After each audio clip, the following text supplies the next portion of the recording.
Subscribe करा, like करा, share करा. फक्त रंगतारा न्यूज. बेल आयकॉन दाबायला विसरू नका. निर्भीड आणि निष्पक्ष रंगतारा. तस्करीचा आरोप तुमच्यावर करण्यात आलेला आहे, तर त्याच्याबद्दल तुम्हाला नक्की काय सांगायचं आहे? माझा जागेशी काही संबंध नाही. उबाटा आणि काँग्रेसच्या काही नेत्यांनी माझ्या विरोधात केलेले आरोप बिनबुडाचे आणि निराधार आणि खोटे आहेत. केवळ सनसनाटी निर्माण करण्यासाठी ते केले जात आहेत. एमडीचा साठा जिथे सापडला ती जमीन भोईन शेतकऱ्यांच्या मालकीची आहे. तो कारखाना किंवा जमीन माझ्या मालकीची नाही. ती जमिनीशी माझा कोणताही संबंध नाही. माझ्या मालकीच्या कोणत्याही जागेवर छापा टाकलेला नाही. जिथे छापा पडलाय ती जमीन जमिनीपासून 2.5 ते 3 किलोमीटर आहे. माझ्या जमिनीचा सातबारा 17/1 या क्रमांकाचा आहे. ही सातबारा आहे.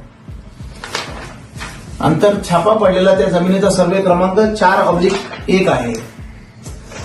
आणि सुषमाताईंनी जरा माहिती घेऊन जर बोलले असते तर बरं झालं असतं. ही जमीन योगायोगा नाही तर वडिलोपार्जित असल्याने आमच्याकडे ही जमीन त्याचा अब्लिक क्रमांक हा 30/10 आहे. इथून जे घटना घडली आहे त्याचा कमीत कमी 15 ते 16 किलोमीटर अंतर आहे.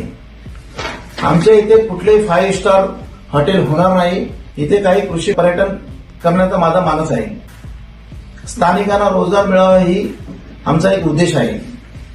आमची ही जागा रणजित शिंदेना विक्रेता आलेली आहे. त्याचे कागदपत्र बी आमच्याकडे उपलब्ध आहेत. रणजित शिंदे हा कुठे फरार झालेला नाही, तो गावातच आहे.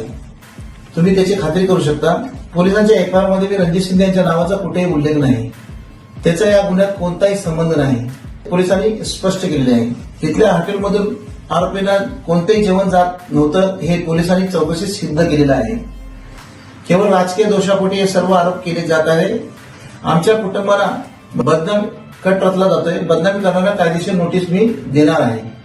त्यांनी आरोप मागे घेतले नाहीत तर त्यांच्या विरोधात आबरू नुकसानाचा दावा दाखल केला जाईल. आणि जे आरोपी या गुन्ह्यामध्ये पकडलेले आहेत त्यांना सक्त आणि कठोर कारवाई झाली पाहिजे या मताचा मी आहे. आणि जे इतर आरोपी असतील त्यांना बी पकडून आत्महत्या टाकण्याचा या मताचा मी आहे. तर मी एक मीडियाला विनंती करतो, खोटे आरोपींना बळी न पडता वस्तुस्थिती तपासून बातम्या प्रसिद्ध करावी ही विनंती